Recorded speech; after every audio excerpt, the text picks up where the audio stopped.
Hi, everyone, and welcome to the Key Elements Group and the Crimea Platform event, Female Leadership in Global Crises. My name is Monica Brzykowskaite-Lelune. I'm the Director of Public Affairs at the Key Elements Group. Today, I have an honor to host two esteemed speakers. First of all, we have Secretary Janet Napolitano, who served as the Secretary of Homeland Security of the US between 2009 and 2013. She was the first woman and is today the longest serving Secretary of Homeland Security. Secretary, warm welcome to our event. We also have Tamila Tasheva. Permanent representative of President Zelensky in the Autonomous Republic of Crimea. Today, we will discuss female leadership in times of global crises. Both of our speakers have faced significant crises in their careers. Most notably, Secretary Napolitano, in her role as Secretary of Homeland Security, has led the US efforts to prevent terrorist attacks, secure its borders, and respond to natural disasters. Meanwhile, Tamila has faced Russian war in Crimea for a decade now, and in the whole of Ukraine for more than 2 years. She has led the efforts of Crimean resistance and resilience, as well as the fight for political prisoners, which most recently has led to the release of Nariman Zalial from Russian captivity. Congratulations for that, Tamila. Before we go into our discussion, I would like to also mention that Harvard Business School has recently conducted a study comparing male and female leadership during the times of crises. They have found that females perform better, and yet they have also found that women often face a phenomena that is called glass cliff. In addition to the glass ceiling, which is an invisible barrier that women often face when they're put up for promotion in the highest position, they are also put in charge when the organization is in trouble, which means that females are given a chance to perform when they are given something that is already broken, and the chances of failure are extremely high. However, as exemplified by two of our prominent speakers, women often succeed. And that happens because the study finds women to be more capable in interpersonal skills, such as inspiring and motivating others, public speaking, communicating powerfully, and building relationships. So with that in mind, without further ado, I would like to delve into our discussion because I know that both of these speakers will exemplify these characteristics of female leadership. Secretary Napolitano, I would like to turn to you first and ask you, under your role of Secretary of Homeland Security, you have helped the US to avoid significant crises and security challenges. I wanted to ask you, what features characterize the US foreign policy in the times of crisis? That's a difficult question to answer because every crisis is different. It has different aspects to it, a different context to it. And policy needs to adjust to the actual facts, what's actually happening. I think in the United States, foreign policy is the product of several things. One, of course, is the role of the president is very strong where foreign policy is concerned. And of course, we have a presidential election coming up on November the 5th, which is being hotly contested, and the polls show is very close right now, which could have major significance for Ukraine, depending on who wins. But foreign policy begins there. It expands to the executive agencies, the State Department, the Department of Defense, to some degree, the Department of Homeland Security, which actually has a large international reach. It expands to the intelligence agencies, of which there are 18. The CIA, the most prominent among them, but certainly not the only one. And it expands to our allies and partners. Who do we work with? Who have we worked with? Who do we share intelligence with? Who do we share assets with or support with assets? And out of that amalgam somehow arrives U.S. foreign policy. Now, when a crisis occurs, that whole process, which can be very laborious and institutional, it speeds up remarkably. And the government will work 24/7 to collect the intel and analyze the intelligence, make recommendations to the president. Sometimes they'll wake the president up in the middle of the night. He has to make a call. He has to make a decision. And speed is of the essence when there's a true crisis. But again, I'll return to where I began my answer, which is every crisis is different. Of course, you're absolutely right that every crisis is different, but I think that right now, when we speak about crisis and US foreign policy, there's no other conflict that comes to mind as much as the war in Ukraine. And because of that, I would like to turn to Tamila as well. And first of all, Tamila, I would like to congratulate you because I know that you just had the successful fourth summit of the Crimean platform, which was attended by more than 60 country leaders. So congratulations for you for that, first of all. And since you just had this event, I would like to talk a little bit about this event because during the event, participants remember that while the full-scale war in Ukraine started in 2022, a part of Ukraine, which is Crimea, has been suffering from Russian aggression actually since 2014. And I wanted to ask you, could you please tell us a bit more about those struggles that Crimea has gone through over the last decade? Thank you, Monica. First of all, thank you for this opportunity to participation in this event. And of course, I would like to thank Ms. Napolitano and appreciate for your time and supporting of Ukrainian territorial integrity and our struggle for freedom. Yes, unfortunately, we have temporary occupation of Crimea during 10 years over the decade. And important to mention that all persecutions against Ukrainians started from Crimea from 2014, when Crimea is occupied by Russians, and all these methods, all these playbooks, what they used in newly occupied and temporary occupied territories in Kherson region or Zaporizhia region or even in Kyiv region during 1 month is starting from Crimea.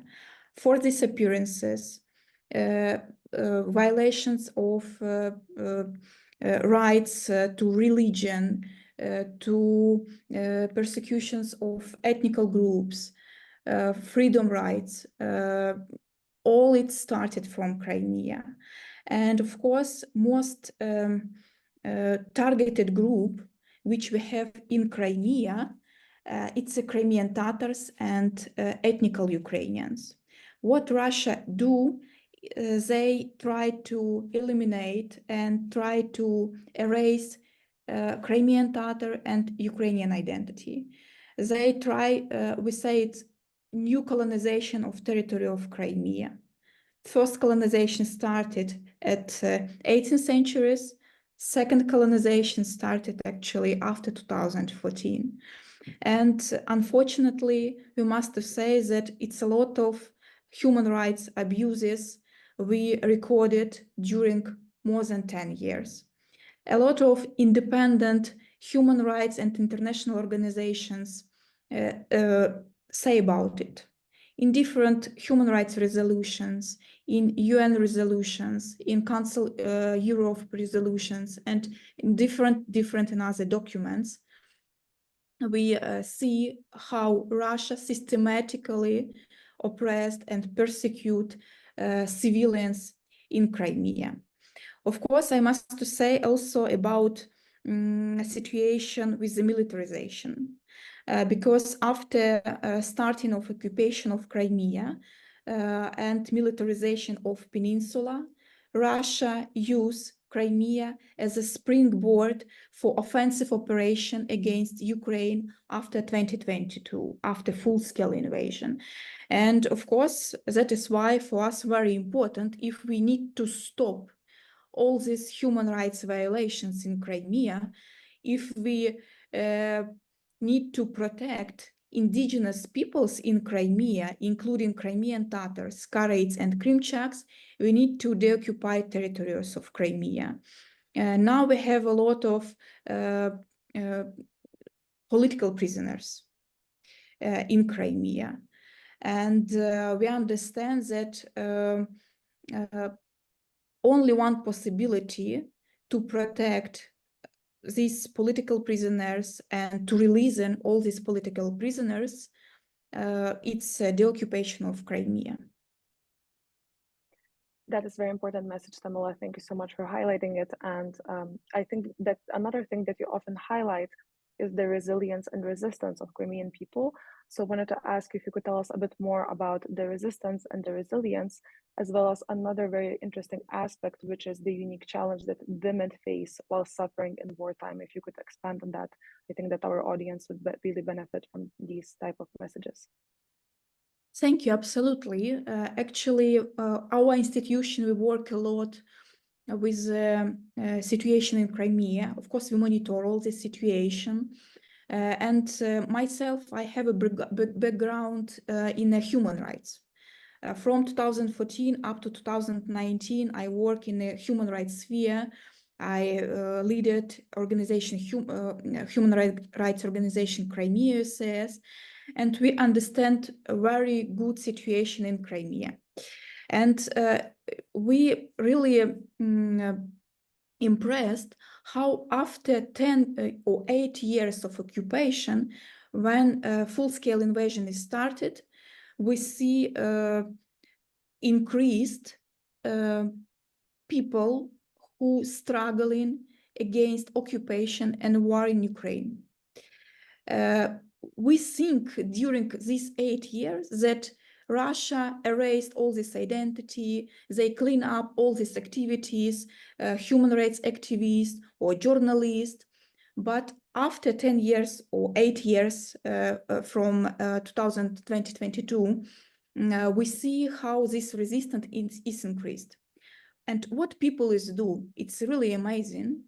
People raise Ukrainian flags, people singing Ukrainian songs, people do some posts in social media, or women do yellow and blue manicure on the hands. After that, of course, all these people unfortunately persecuted according to Russian administrative law, because they accused to the case of discrediting of Russian armed forces. And it's not 10, 20 people, it's thousands of people who was struggling against occupation and against a war in Ukraine. Of course, we understand that after all these actions, our people is persecuted according to Russian law. But when we ask all these activists why they do it, not all of course, but we speak with some of them, why they do all these actions, because they understand that it could be they could be persecuted from Russian occupation authorities. They say, we understand that Ukraine is fighting for us. Because I mentioned before about militarization of our peninsula. But very important to mention that during 2023 and at the beginning and now this year, our military forces, our armed forces, they do amazing work with different asymmetric, of course, actions on Black Sea or military bases in Crimea. And for our people, it means that Ukraine fight not only on politically and diplomatically way on Crimea and peoples of Crimea, but also on military way. And they do these military actions. For example, we destroyed a lot of ships or military bases in the territory of Crimea. Russian authorities had to withdraw Russian Black Sea fleet from the western coast of Crimea to eastern part of Black Sea. And it's important. And that is why our people, they struggling. And important to mention that all these actions from our people always increased. For example, in 2022, we not have a lot of such kind cases, but at 2023, it's increased to 76% more than in 2022. And at the beginning or half of this year, 2024, it's increased more than 28% more. And for us, for people who always monitor all the situation with all these human rights violations and abuses, it's really amazing that because Crimea, it's look like, you know, a gray zone of human rights violations. Because we don't have international monitoring mission in Crimea. We don't have independent media in Crimea. All this clean up by Russian authorities. But we understand that people continue to struggling.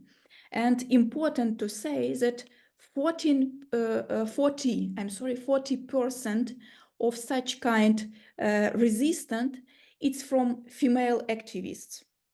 And it's really amazing also.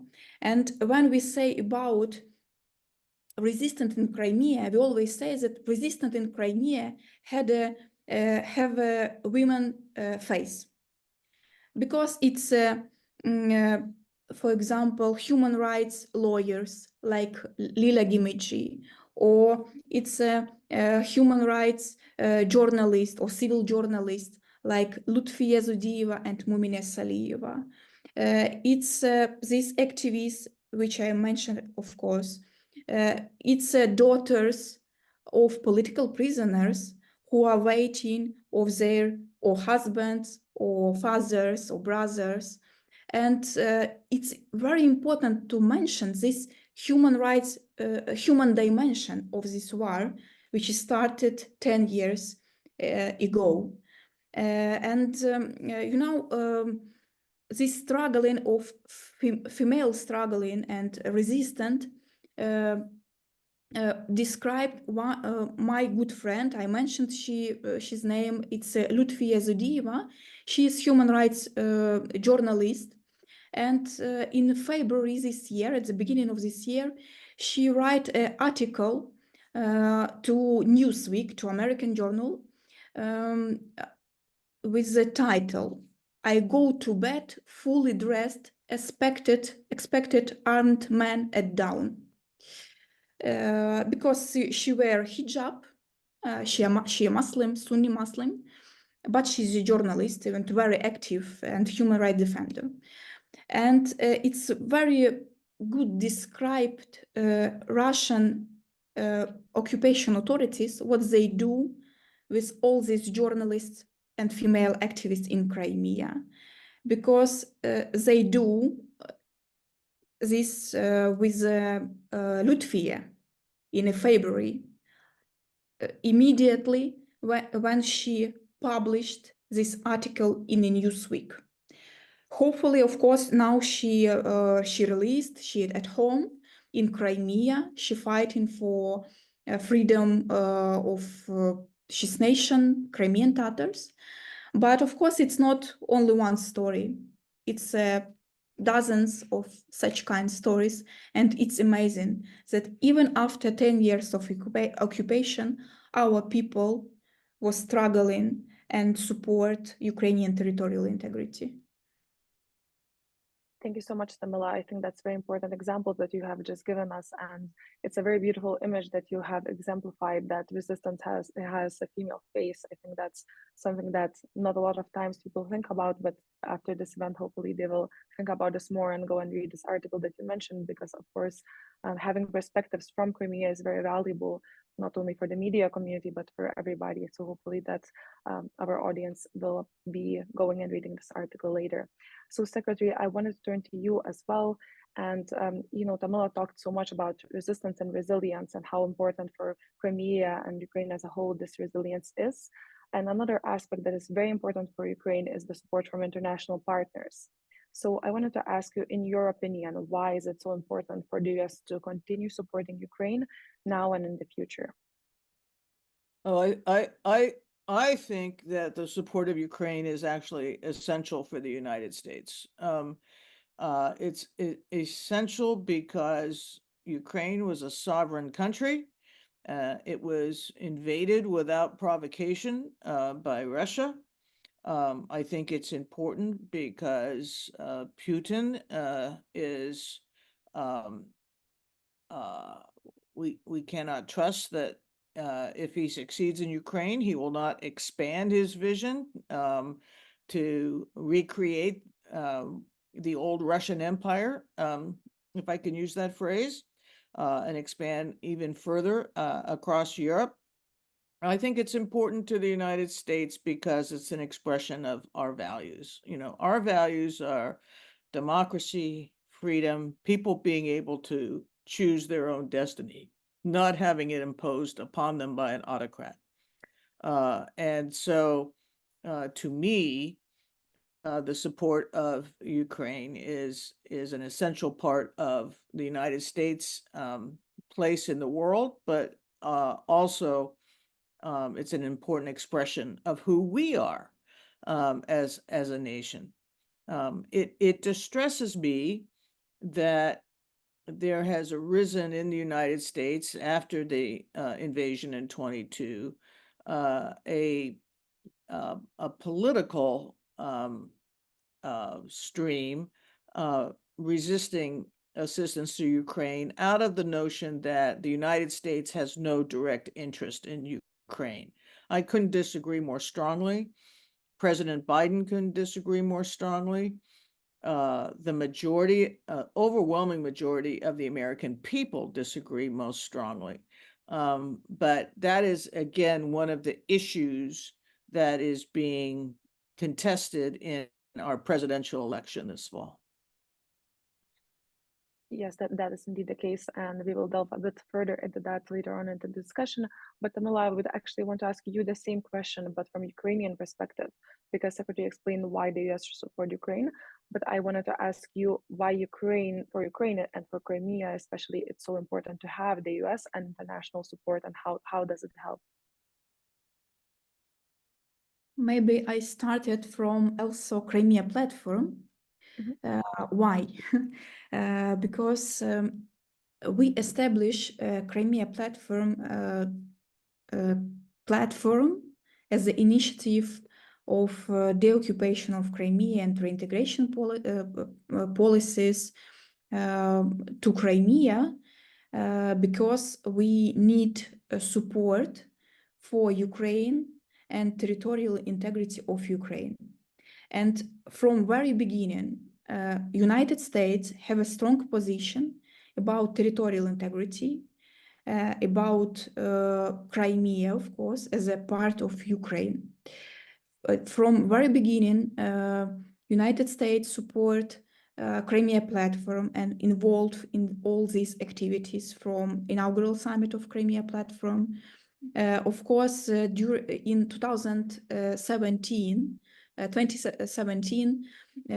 United States support Crimea Declaration. It's a very important document, which is mentioned during also Crimea platform, all these summits. And of course, United States, it's our key ally. We have support from United States on political level, of course, but also on very practical level, which include, of course, military support of Ukraine. Unfortunately, without support of our allies and without all actually allies, including United States, we don't have possibility to win this war. Of course, we have a very strong and powerful society, our people, and we struggle from 2014 and especially after full-scale invasion. But we really understand that only with united world and with our allies, we could survive, because for Ukraine, this war is existential. We really understand it. That is why, of course, we always say about United States support.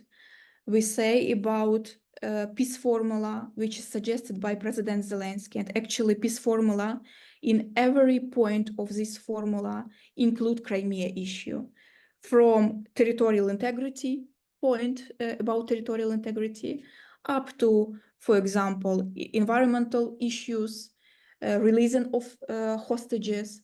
And we really appreciate for United States for all support on different levels, from political level up to financial support, humanitarian support, and support of political prisoners also, because United States support all resolutions which is adopted during UN General Assembly about territorial integrity and human rights violations or militarizations of Crimea from 2014, which include also names of political prisoners, for example, and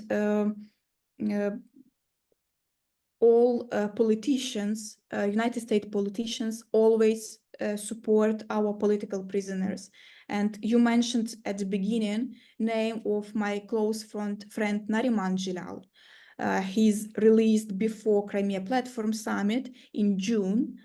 He's first deputy head of Majlis of Crimean Tatar people. Why he is arrested? Because he support territorial integrity of Ukraine. He lived under occupation during 7 years before he is arrested after participation in the Crimea Platform Summit. And United States politicians, including president and members of Congress, they always mention name of Nariman, and we really appreciate, because only when we unite, and all these sanctions is also work, of course. That is why we really thankful for all support for United States, but also for all our allies who unite and support Ukraine. Absolutely, and I think it's very important that you mentioned political prisoners, because the way to keep them alive is by keep mentioning them, talking about them, and making sure that people remember that they're struggling in captivity and that we need to fight for their release. So thank you so much for raising this really important topic. And in addition to the war of Ukraine, we see that Russia is also expanding the conflict zone to other parts of Europe and the Middle East. We see the expansion, it's quite broad. And because of that, Secretary, I would like to turn to you and ask you, from the US perspective, where do you see the greatest threats of Russian interference and possibly conflict in the future? Well, one of the greatest threats I think we see in the United States is the network between Russia and Iran and North Korea and China. This is, you know, as we think in large scale, this is the world starting to divide between free countries and not free countries, between democracies and autocracies. And it is that network that has enabled Russia to achieve what it has in the invasion, although it has certainly not achieved what it thought it would in 2022, that's for sure. But for example, the Chinese buy Russian oil, and those payments help supply the funding for the Russian military. Iran supplies drones to Russia, and those drones are used against Ukraine. North Korea does a bunch of nefarious stuff with Russia, and Russia in turn helps North Korea. And so when we think about Russia in terms of the United States and Ukraine and the world, the invasion of 2022 becomes a linchpin, because this is when that division, which had been evolving over several years, it didn't just happen overnight, but when it took a kinetic form and affected people's physical being, and their political being and their safety, and their freedom. Yes, definitely. And I think another important aspect for me to mention, that in Europe right now, we also see a lot of other type of warfare, which is hybrid warfare and a lot of disinformation, information wars. We've seen a lot of interference. I come from the Baltics, so there, of course, we have a lot of disinformation and Russian influence operations, but also in the Balkans, there are vulnerable countries there as well that face this. So I just want to ask a bit more, in Europe, do you see specific threats and specific countries that are being affected other than Ukraine? Because of course we cannot have two wars in Europe. We cannot have war in Ukraine as well. We need to finish it as soon as possible. So just wanted to follow up and see if in Europe you see also some great threats at the moment. Well, I think the country that feels most threatened in a way is Poland. The history between Poland and Russia goes back centuries. It's right there. And of course, if Russia were to take action against Poland, NATO Article 5 would come into play, and that would really begin an actual kinetic world war. That may be a deterrent to Russia, but depending on what happens in Ukraine, they may feel emboldened and may go forward. And I want to talk a little bit about the point you just made about the information warfare, because that is a weapon that Russia has used for years, and it's using not only in Europe, but is using in the United States. It used it in the United States in 2016. It used it in 2020. It's using it now. And it's using it in a very skillful way to divide the American people. It kind of knows where our divisions are, and it exacerbates them and it exploits them. And in that way is actually interfering in our democracy too. So it's interference in Europe, it's interference around the world, and it's interference directly in the United States. Definitely, we see that Russia is definitely trying to open different fronts and interfere as much as it can in different countries and different continents even. But in addition to Russian interference, I wanted to ask you, what other foreign policy challenges do you think that the next US administration will be facing? The next administration is going to have a number of foreign policy challenges. Ukraine being at the top, but the Middle East now is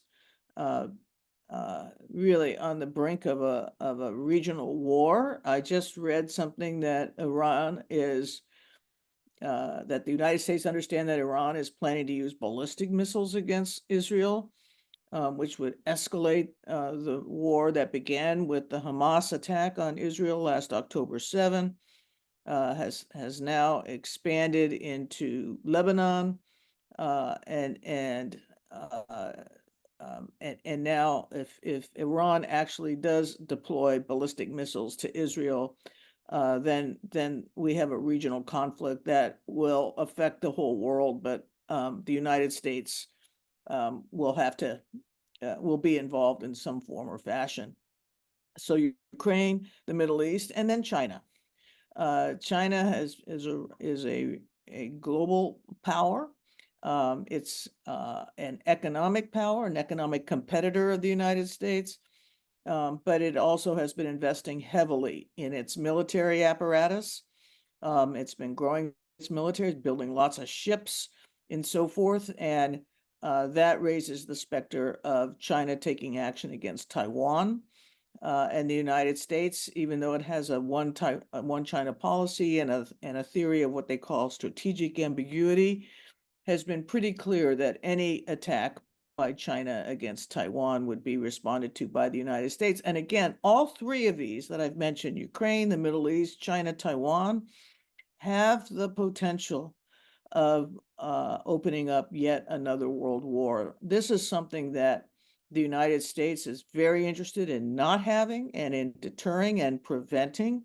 But the world is at a very precarious state right now. And the next president of the United States is going to get all of these issues. I think that's very important to have this American leadership and deterrence, as you mentioned, because we are facing really difficult times in the world, in the political world, and another conflict that we potentially see from Europe that could be happening is actually one in the Balkans, because we see a lot of countries being affected by Russia. And for example, Kosovo has enormous amounts of Russian interference, and election is coming up, and Lithuania has election coming up as well, just this month, and all of these countries that have election in Europe also face significant manipulation. So we know that anything can happen very soon, and we really hope that the next US leadership will be able to deter and will be able to lead the way again, and help Europe and help the world to prevent Russian aggression. But thank you so much for highlighting all of that. And now I would like to turn to Tamila and talk about Ukraine's next challenge, because one of the main challenges that Ukraine will face after the war ends is reconstruction. And because of that, I wanted to ask you, what are the most important aspects of Crimean deoccupation, social and economic, and what initiatives are already under the way? Because I know that, of course, you already have initiatives happening. So if you can tell us a bit more about those, that would be really interesting to hear. Thank you. Thank you, Monica. Actually, the occupation of Crimea is mostly up to our armed forces of Ukraine. Our institution, we work mostly with reintegration policy, we say. And actually very important to mention that Ukraine very actively work on that, because we need to return justice to Crimea.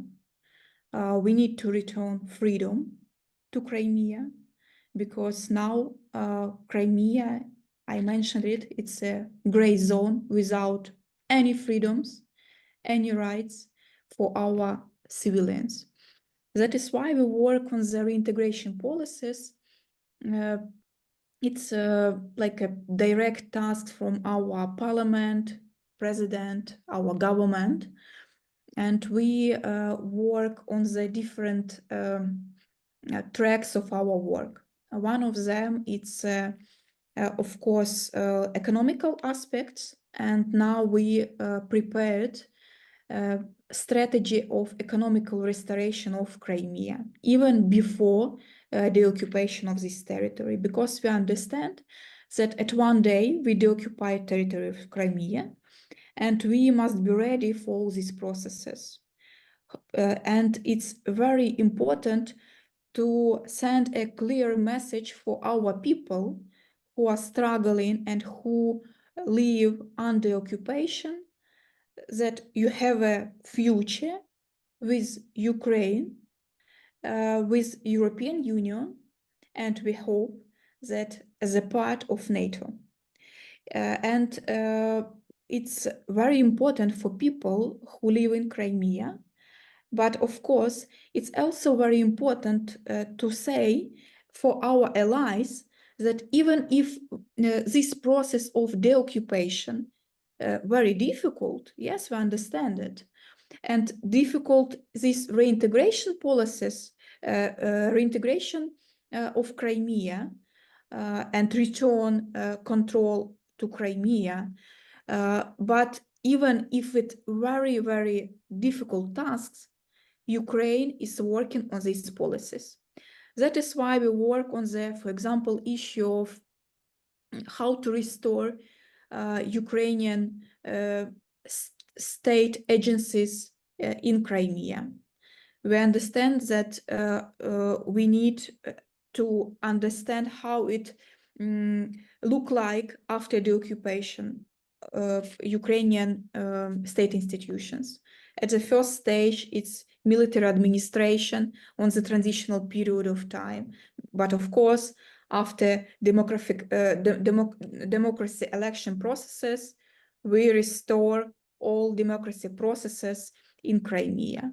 How we deal with issue which related to property rights, for example, how to restore property rights of our people, because we understand that Russia illegally do different illegal actions against property rights of our people. Or, for example, what we do with the new colonizers of territory of Crimea. According to our information, it's near 800,000 people who illegally came from Russian Federation to Crimea after 2014. And we understand that we need to do something with all these demographic changes of this territory. According to international law, of course, in international humanitarian law, it's a violation from Russian Federation side because they colonize and change demographic composition of Crimea. But of course, we need to raise all this issue after the occupation, according to international law, of course, on individual level procedures. What we do with all these people, and especially with children, which is very militarized, and especially their mindsets militarized in the schools, in the kindergartens. And we understand that we need to prepare reintegration policy, but in a humanitarian issue. We called it cognitive deoccupation or cognitive demining mindsets of our people. That is why we on these preparation processes, we work a lot with our government, with our politicians in a parliament. We prepared draft laws, and a lot of laws we adopted. We work on the issue of Crimean Tatar indigenous peoples. We work with the issue of their language, their identity, how to support it. And we really understand that we need to prepare all these strategies about reintegration, reunification, how to say, with the Crimean mainland of Ukraine before we return control over the Crimea.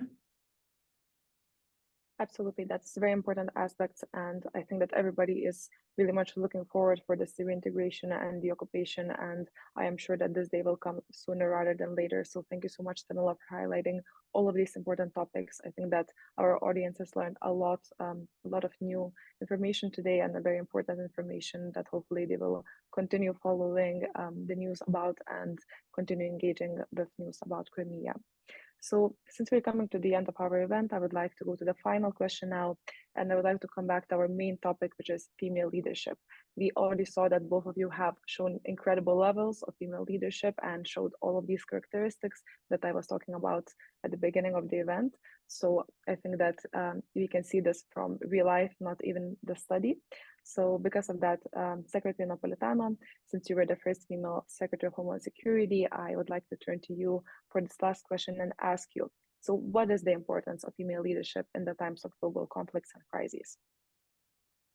Well, I think females, I'm thinking generically now, but the female leaders I have worked with and have known have a different style, a different modus operandi, so to speak.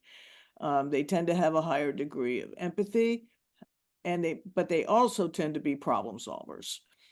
Just like they have to be problem solvers in their families, just like they have to be problem solvers in other settings. In a moment of crisis, you need people who can keep their heads, who can keep people working in the same direction, can give clear instruction, can make good decisions, can stick to those decisions, and when we're talking foreign policy, etc., have the ability to reach across national borders to other national leaders and put together partnerships and alliances, because we are stronger together than we are one by one.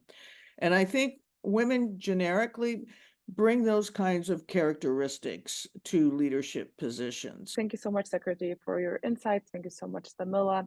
And also to our audience who are watching this panel discussion, we do hope that you found this useful, interesting, and new to yourselves, as well as we do hope that this inspires the future leaders like our speakers and encourages all the women to break that glass ceiling, because you can do it, as our speakers have done that as well. So thank you so much. Hope you enjoyed, and until next time.